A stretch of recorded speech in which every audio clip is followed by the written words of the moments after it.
Como é bom nós estarmos aqui reunidos, à presença do Senhor, para o contemplar, para o adorar, para prestar este culto, pois é na presença do Senhor que nós somos tratados. É Deus quem molda o nosso coração, é Deus quem traz a nós a cura. E quando eu falo de cura, eu me lembro então que a cura nem sempre ela é pontual. Quando existe alguma enfermidade, às vezes essa enfermidade demora para ser tratada. Existem feridas que elas são tão profundas que um dia não é suficiente para que elas se fechem.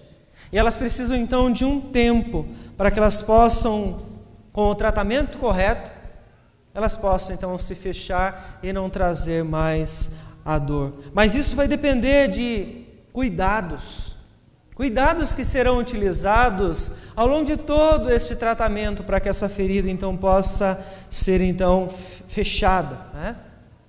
Mas além de cuidados, nós precisamos de profissionais, aqueles que possam nos direcionar, sendo capazes de analisar a nossa ferida e saber exatamente qual é a gravidade, qual é a profundidade e direcionar para o melhor tratamento.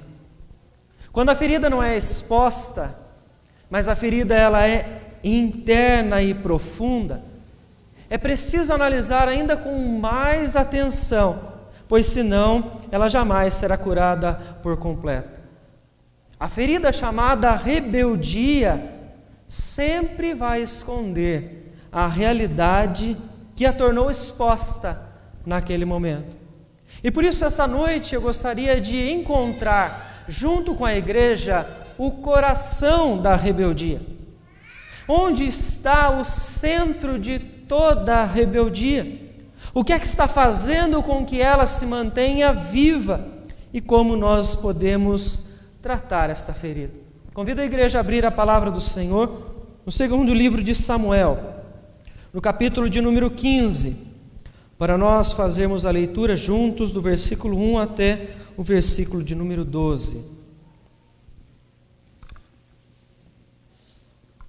Segundo livro de Samuel, capítulo 15, vamos fazer a leitura do versículo 1 até o versículo de número 12.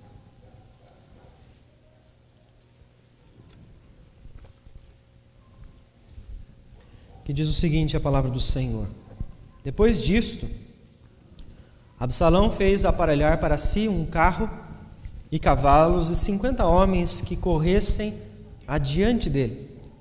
Levantando-se Absalão pela manhã, parava à entrada da porta, e a todo homem que tinha alguma demanda para vir ao rei a juízo, o chamava Absalão a si e lhe dizia: De que cidade és tu? Ele respondia: De tal tribo de Israel é teu servo. E então Absalão lhe dizia: Olha, a tua causa é boa e reta, porém não tens quem te ouça da parte do rei. Dizia mais Absalão: Ah, quem me dera ser juiz na terra, para que viesse a mim todo homem que tivesse demanda ou questão, para que lhe fizesse justiça. Também quando alguém se chegava para inclinar-se diante dele, ele estendia a mão, pegava e o beijava.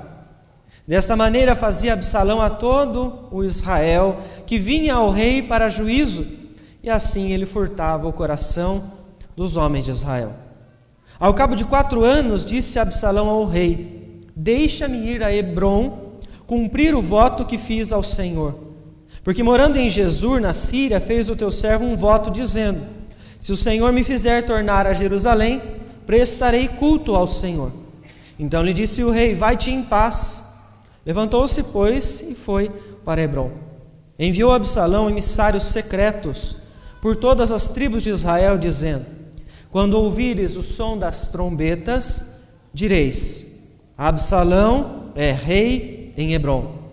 De Jerusalém foram com Absalão 200 homens convidados, porém iam na sua simplicidade, porque nada sabiam daquele negócio. Também Absalão mandou ouvir Aitofel, o gilonita, do conselho de Davi, da sua cidade de Giló, enquanto ele oferecia os seus sacrifícios, tornou-se poderosa a conspirata, e crescia em número o povo que tomava o partido de Absalão. Vamos orar mais uma vez? Querido Deus, em nome de Jesus, que nós neste momento pedimos ao Senhor que continue a falar conosco. Como teu servo já pediu nesta noite, que o Senhor ilumine as nossas mentes pela ação poderosa do teu Santo Espírito, para entendermos a clareza do teu texto, ó Pai. Que a tua palavra, Deus, esteja viva em nossos corações, seja aplicada pelo poder do teu Espírito, para nós podermos não só compreender, mas vivê-la, Deus, a cada instante, a partir da reflexão desta noite, ó Pai.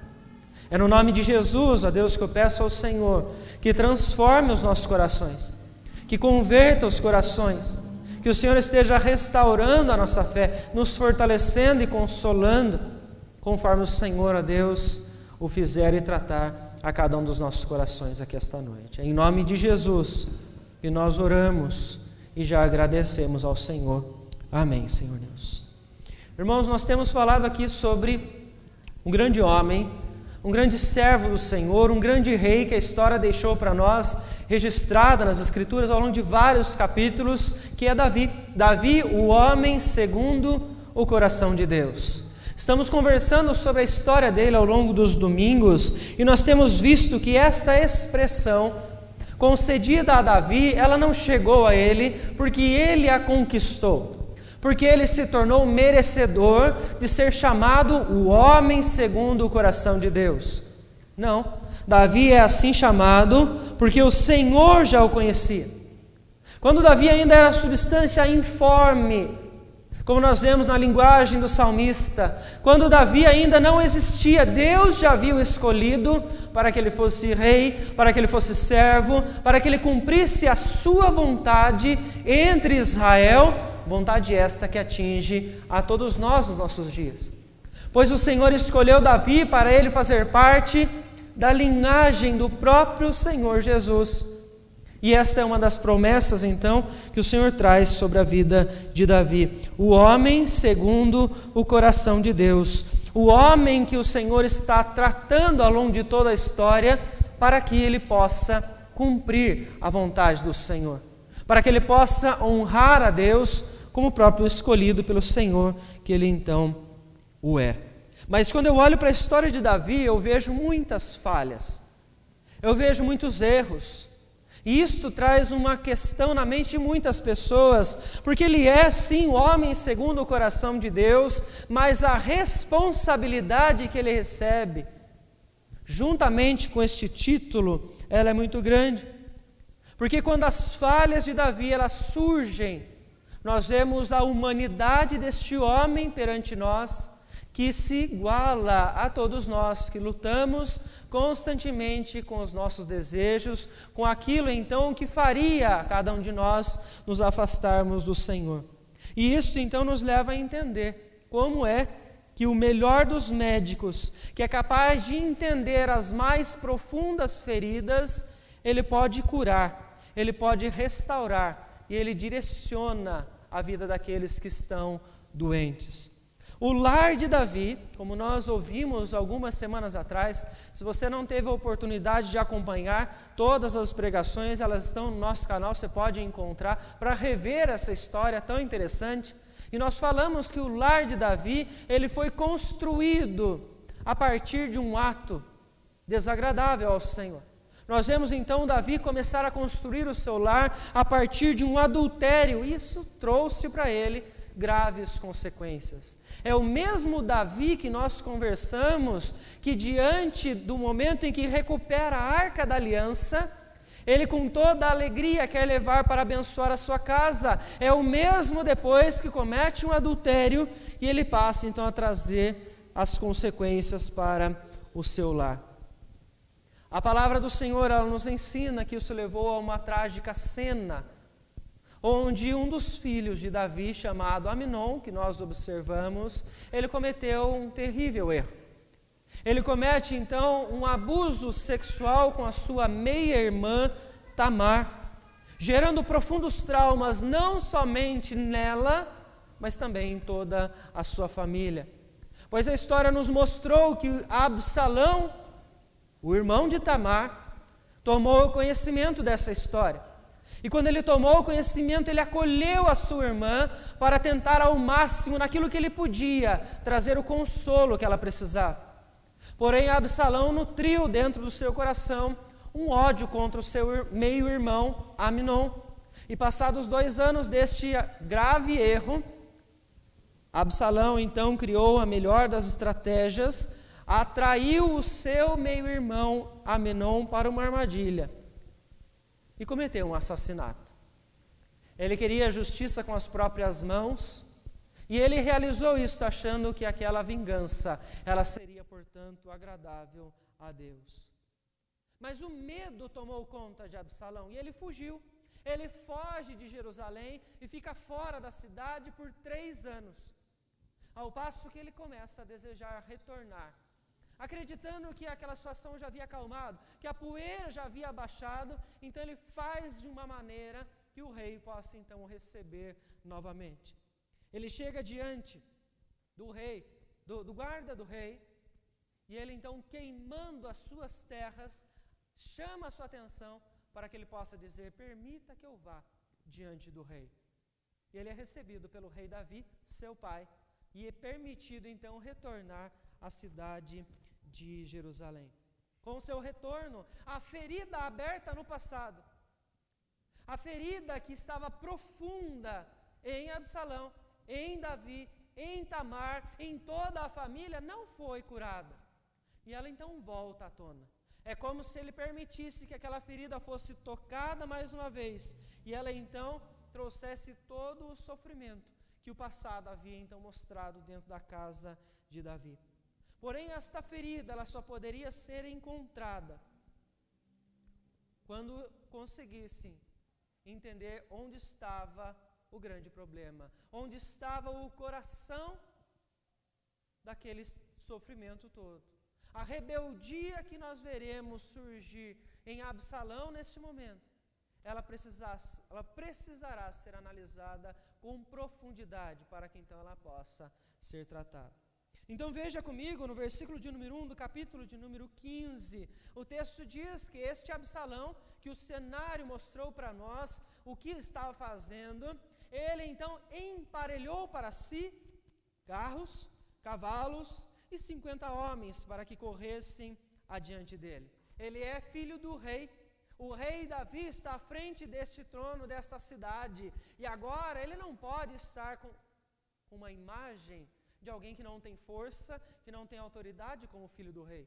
E ele então ganha esta força ao chamar para estar junto dele esses cavalos, esses carros, esses homens, este exército que ele está reunindo agora para poder então caminhar por Jerusalém, para que eles não venham a atacá-lo de alguma maneira.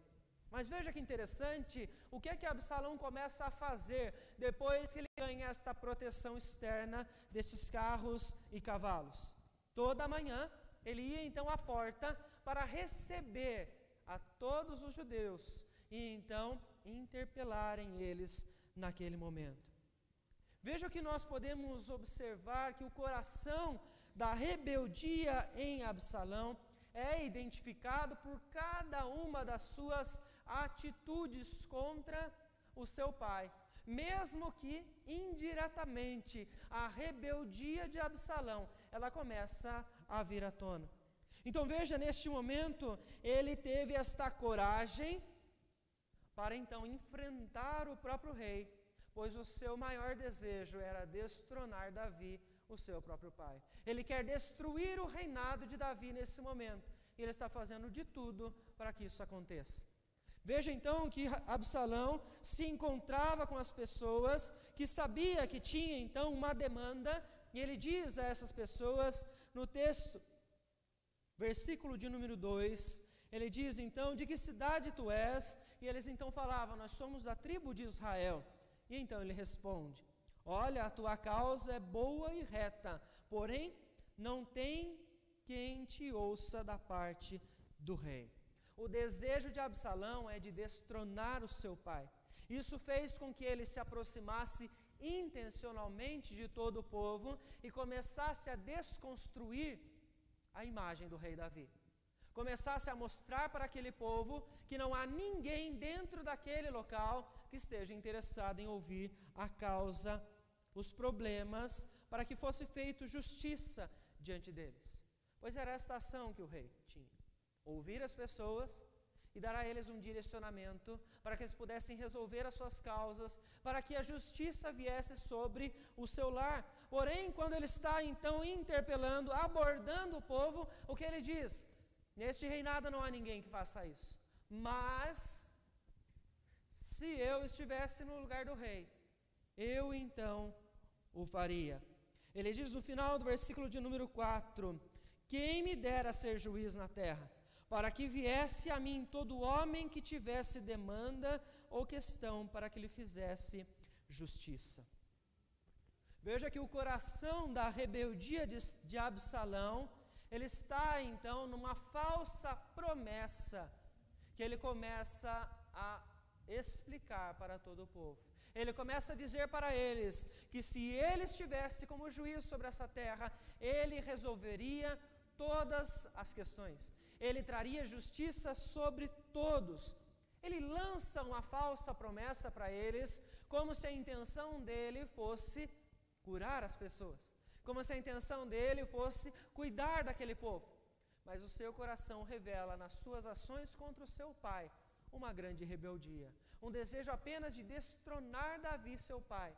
É interessante de ver que isto que Absalão está fazendo, ele já havia então observado no seu meio-irmão Aminon.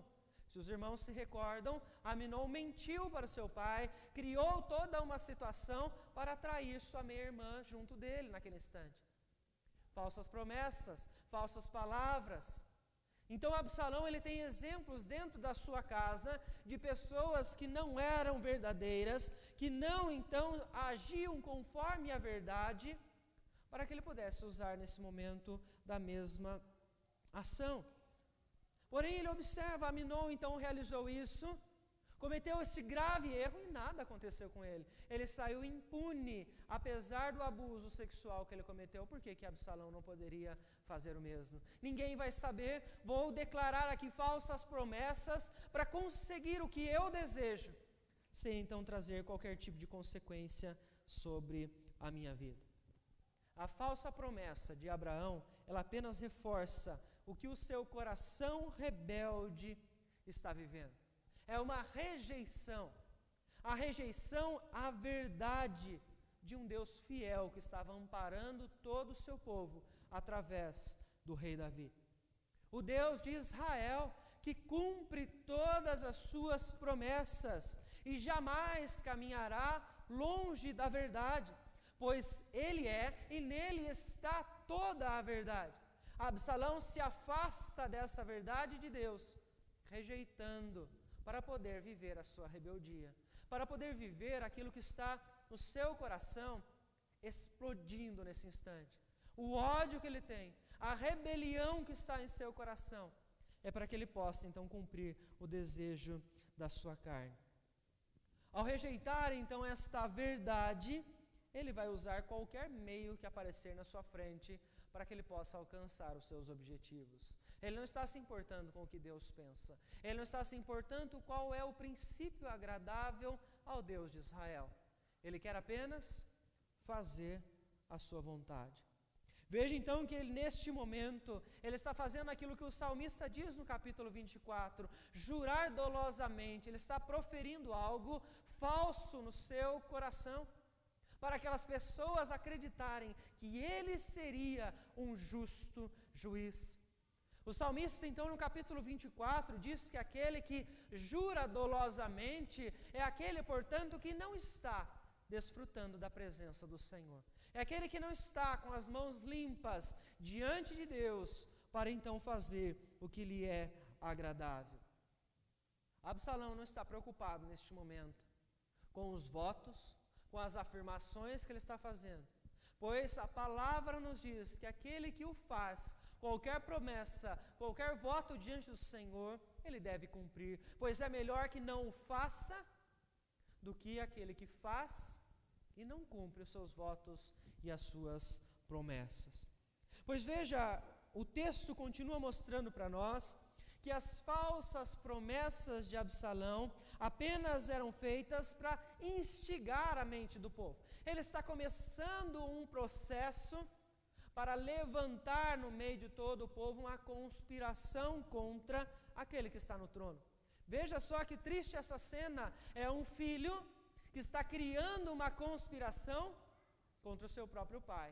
É alguém que deveria amar, honrar, servir junto, mas eles são agora inimigos por uma rebeldia que está então no coração de Absalão neste momento. Veja o que ele está colhendo, versículo de número 6, o texto então nos diz: desta maneira fazia Absalão a todo Israel que vinha ao rei para juízo, e assim ele furtava o coração dos homens de Israel.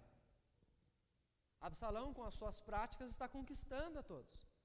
Ele está conseguindo instigar Israel para eles acreditarem que ninguém existe no reinado de Davi que possa atendê-los, que possa cuidar, que o rei não está preocupado com eles, mas que se ele estivesse ali, ele o faria.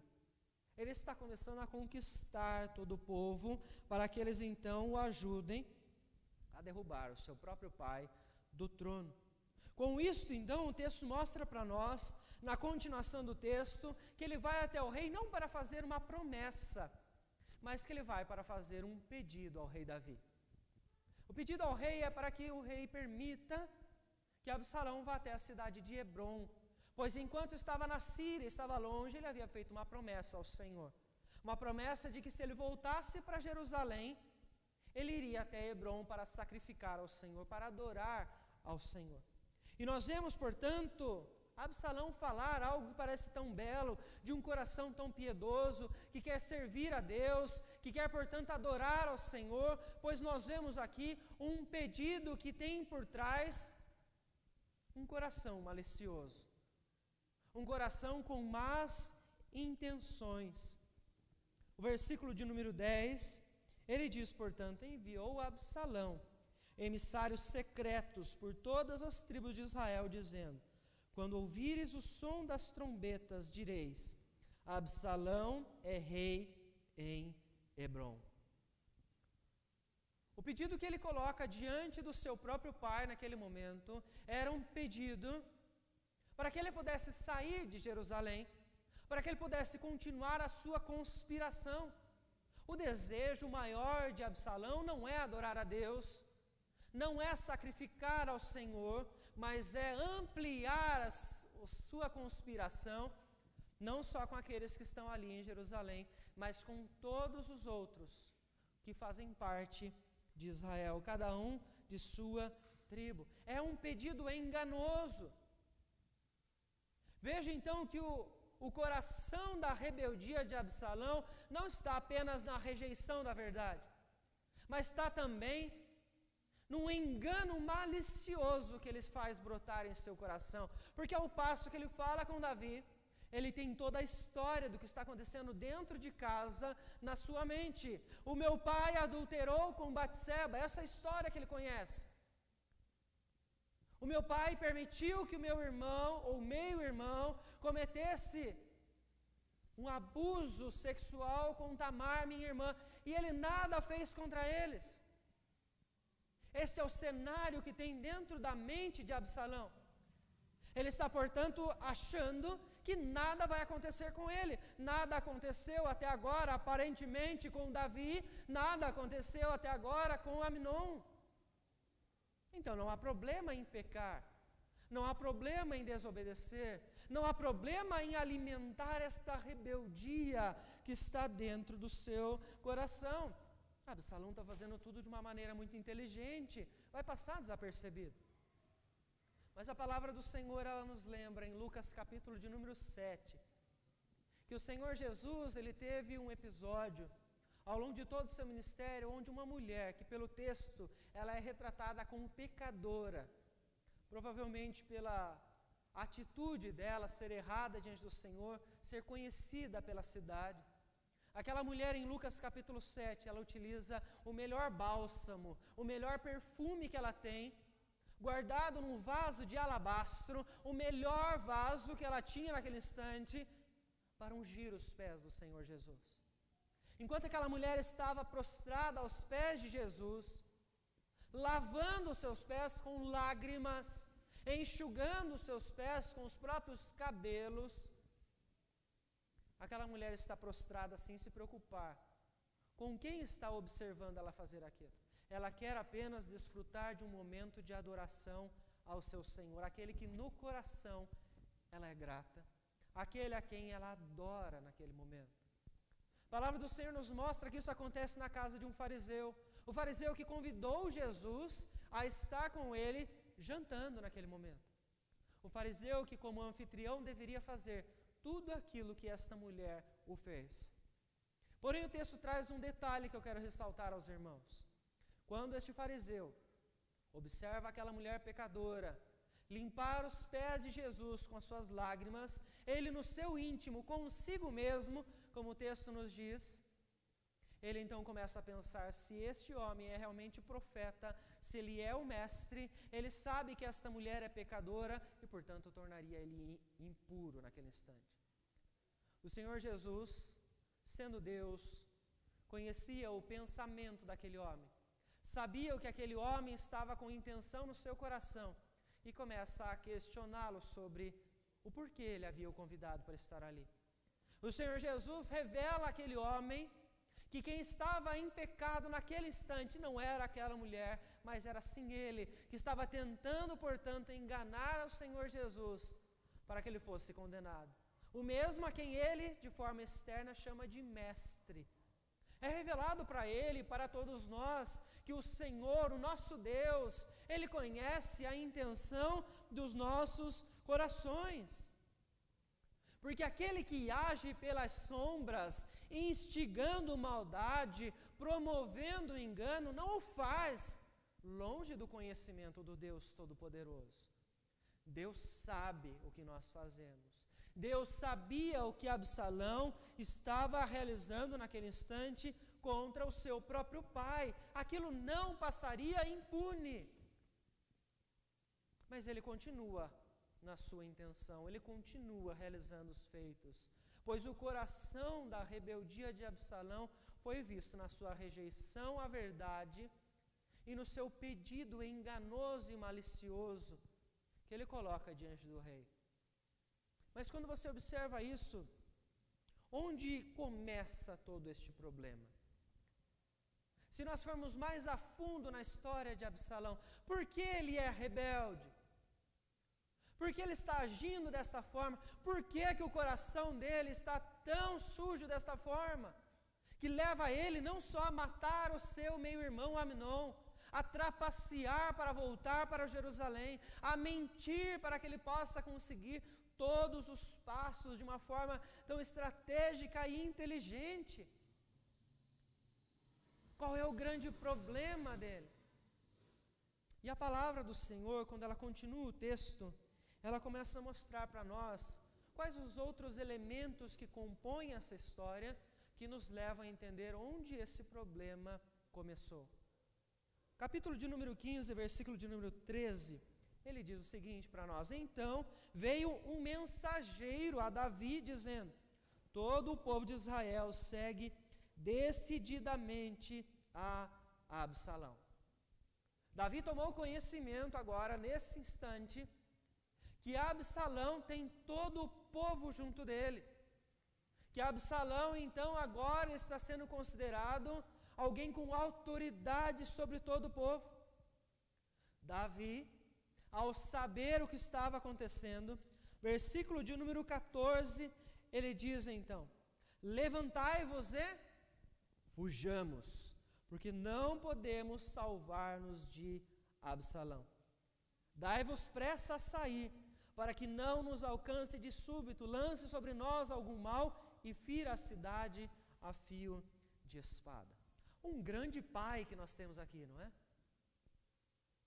Quem era responsável por Jerusalém, por todo Israel, senão Davi, o rei, o homem segundo o coração de Deus, aquele que foi ungido pelo profeta Samuel, este que está com medo do seu próprio filho, este que está com medo daquele que se levanta contra o trono, sendo que Davi tem uma promessa sobre a sua vida com relação ao seu posto diante de Israel. Davi foge. Davi demonstra neste momento o coração de outra rebeldia. Numa postura totalmente incoerente, aquilo que ele ensinava e deveria passar para todo Israel e toda a sua família por consequência. Davi, neste momento, ele não demonstra esta postura, mas ele demonstra para nós um papel que é muito comum, inclusive na nossa geração: a inversão dos valores, a inversão dos papéis, onde os pais deveriam corrigir os filhos, e os filhos, com temor e respeito e honra aos seus pais, eles deveriam, portanto, ouvir a orientação.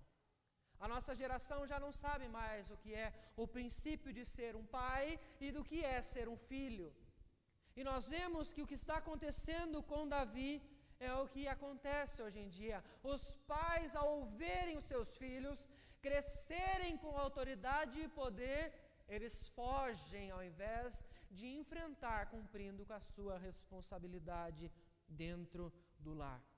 É um pai que teme a ação, que teme as palavras do seu próprio filho. O coração da rebeldia de Absalão, ele esbarra muito próximo na rebeldia de Davi. Davi está sendo um rebelde nesse instante, ao demonstrar esta incoerência de posturas dentro do seu lar, com tudo aquilo que ele já vinha vivendo, com tudo aquilo que Deus já estava fazendo na sua história. Desde o início, se você se recorda comigo, quando ainda na casa do seu pai, o profeta o escolheu por direção de Deus, pela vitória ao gigante Golias e toda a trajetória de fé que este homem demonstrava ter, e confiança diante do Senhor. Veja, portanto, que os pecados de Absalão, deste que quer destronar o seu pai, como também os pecados de Aminon, não tinham sido em nenhum momento corrigidos pelo seu pai. Davi não levanta uma palavra para corrigir Aminon depois do abuso sexual.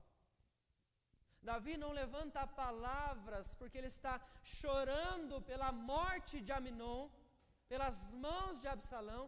Ele não fala nada, não repreende o seu filho pelo erro então que ele havia cometido, tamanha tragédia.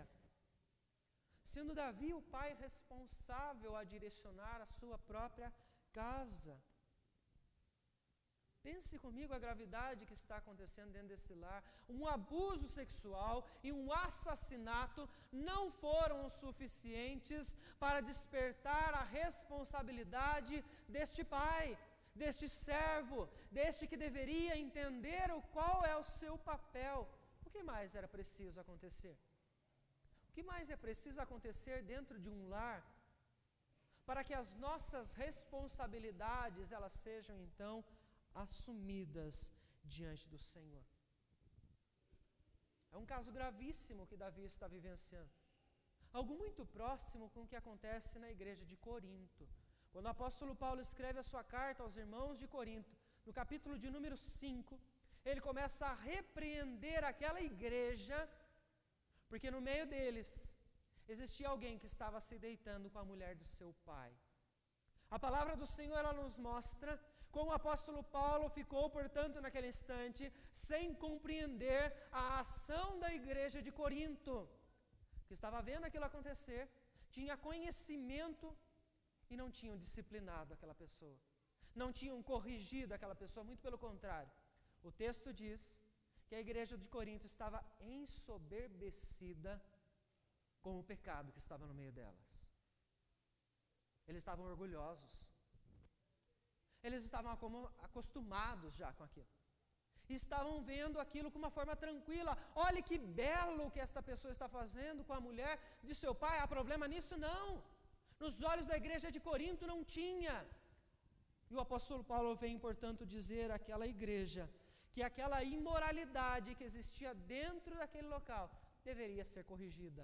E ele orienta, então, que venha sobre eles a disciplina, que venha a disciplina sobre aquela pessoa para que ela pudesse ser curada, para que ela pudesse ser corrigida diante do Senhor. É interessante de observar que o coração da rebeldia em Davi, ele está na sua negligência. Negligência essa que o leva a pecar e trazer consequências sobre a sua casa. As palavras do Senhor através do profeta eram exatamente essas: o mal virá sobre ti do seu próprio lar. O que Davi está vivendo é juízo de Deus. Davi está vivendo a disciplina do Senhor dentro de casa. A Absalão, quando Davi foge, é aquele então que expõe as concubinas de Davi ao deitar-se com elas à luz do dia, para que todos vejam, conforme a promessa do Senhor através de Natã, trazendo vergonha para Davi, trazendo vergonha para a sua própria casa. É juízo de Deus sobre Davi pelo que ele cometeu ainda no passado. Mas onde começou o problema? Onde começou o problema de Absalão? Por piores que fossem os exemplos que Absalão tinha, seja de Davi, ou seja os erros cometidos por Aminon, o problema de Absalão, ele não começa no erro de seu pai. O problema de Davi não começou exatamente no ato onde ele cometeu um adultério. O problema começou quando eles, pela falta de temor, rejeitaram ao Senhor no seu coração. Quando eles se distanciaram da vontade de Deus e eles começaram a fazer aquilo que a sua carne então os direcionava. Seja Davi no adultério com Batseba, seja Aminon no incesto, na fornicação com sua meia-irmã, seja Absalão no assassinato de Aminon, seu meio-irmão, seja Absalão na rebeldia, no desejo de destronar Davi, seu pai. Todos os problemas do ser humano começam não pelo mau exemplo do outro, mas pelo pecado que já habita no seu próprio coração. Pela distância em que nós tomamos da comunhão com o Senhor. Porque diversos foram os reis de Israel que tiveram posturas desagradáveis a Deus, que foram idólatras, mas nem por isso todos os reis que estiveram sobre Israel, eles foram reis desobedientes. Porque alguns decidiram, queriam abandonar o pecado, voltar-se para Deus e trilhar um caminho de piedade. Pois isto é possível àquele que se arrepende, àquele que volta-se ao Senhor, reconhecendo todos os seus erros. Porque a palavra do Senhor diz que a rebelião é como o pecado de feitiçaria e a obstinação como idolatria e culto a ídolos do lar. Veja que o que está acontecendo na história de Davi é consequência à rebelião de corações que no centro eles não queriam adorar a Deus. Eles queriam permanecer longe do Senhor. Deus então está tratando a casa de Davi. Deus está tratando a Davi pelas desobediências que ele havia cometido, permitindo assim que Absalão persiga o rei. Há uma cena trágica que o texto traz para nós nos capítulos seguintes. Absalão persegue ao seu pai, querendo destroná-lo naquele instante, para que ele assuma aquela posição. E ele, enquanto está perseguindo ao seu pai, ele fica preso entre os ramos de um carvalho. E quando o líder do exército de Davi encontra que o perseguidor, Absalão, está ali preso naquela árvore, o que ele faz? ele pega 3 dardos e ele atira na direção do coração de Absalão, fincando-os na vida daquele homem, ainda não levado à morte, pendurado numa árvore com 3 dardos nele.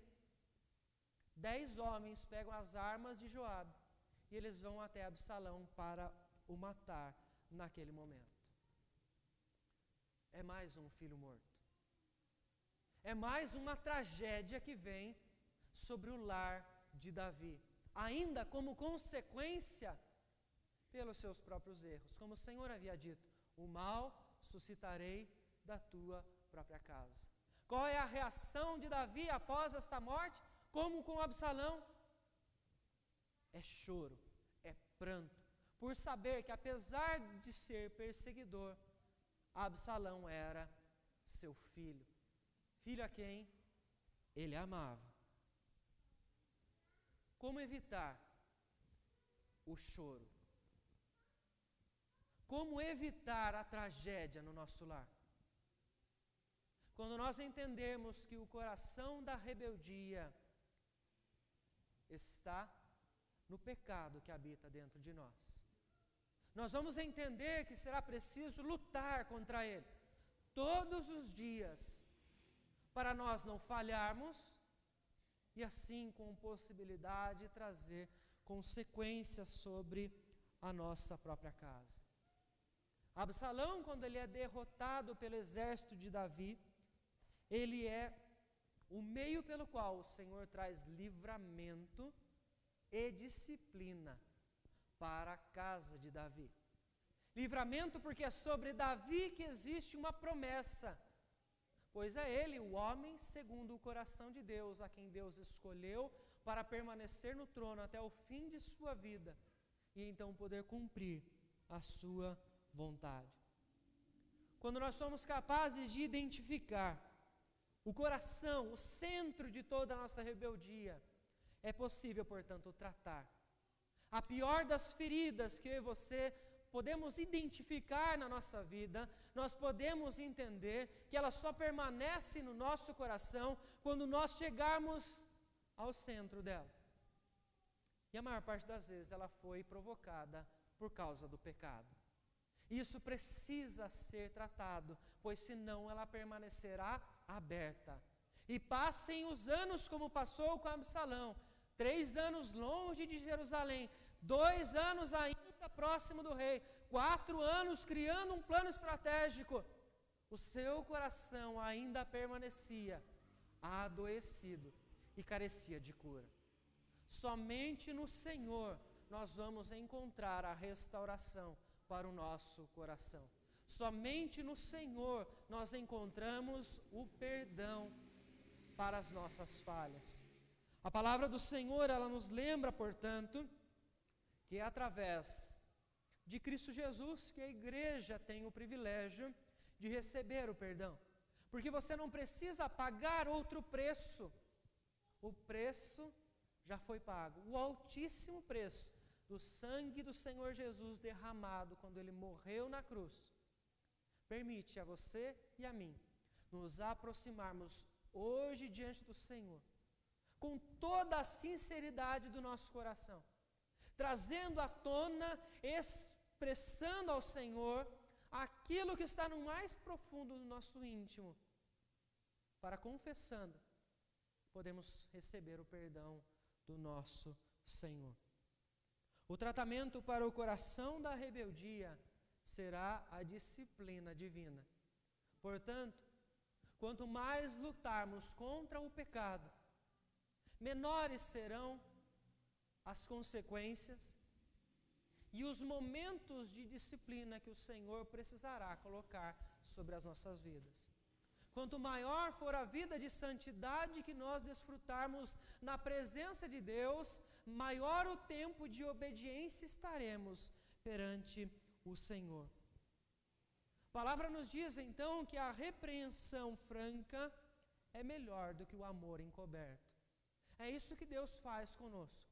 Ele não retém o seu amor.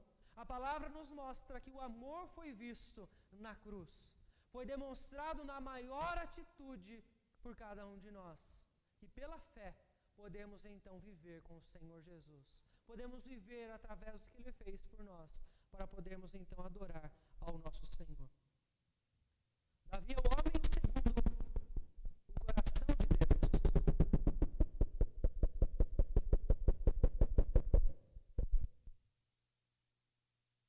Alô? Encerrando. Davi é o homem segundo o coração de Deus. É aquele, portanto, que demonstrou em sua vida, em sua família, que ele era imperfeito. Ele não era uma família perfeita, que chegava diante de todos e era o melhor dos exemplos, muito pelo contrário. Ele tinha muitas e muitas falhas. Ele revela a nós, seres humanos, homens e mulheres imperfeitos, de famílias imperfeitas, que carecem da graça do Senhor, que carecem do agir de Deus em nós, para caminharmos em santidade. E é através do Senhor que a sua vida pode alcançar a restauração. É através do Senhor que a sua família, imperfeita como a minha, pode alcançar a restauração. Somente através de Cristo Jesus nós podemos obedecer ao nosso Deus e lutar contra aquilo que é desagradável ao Senhor e que pode trazer consequências. É possível evitar o choro de um pai.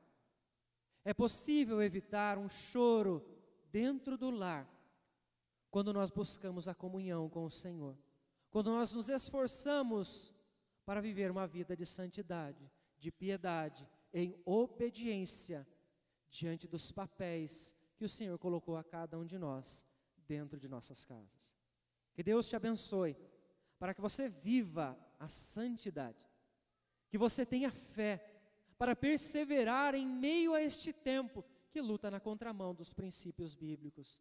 Que você creia em Cristo Jesus, o único que pode te salvar de você mesmo, dos seus desejos, e que pode te salvar de uma condenação eterna. Cristo Jesus nos promete a tranquilidade por toda a eternidade, através da fé que nós depositamos nele. Quero convidar a igreja a se colocar em pé neste momento, para juntos nós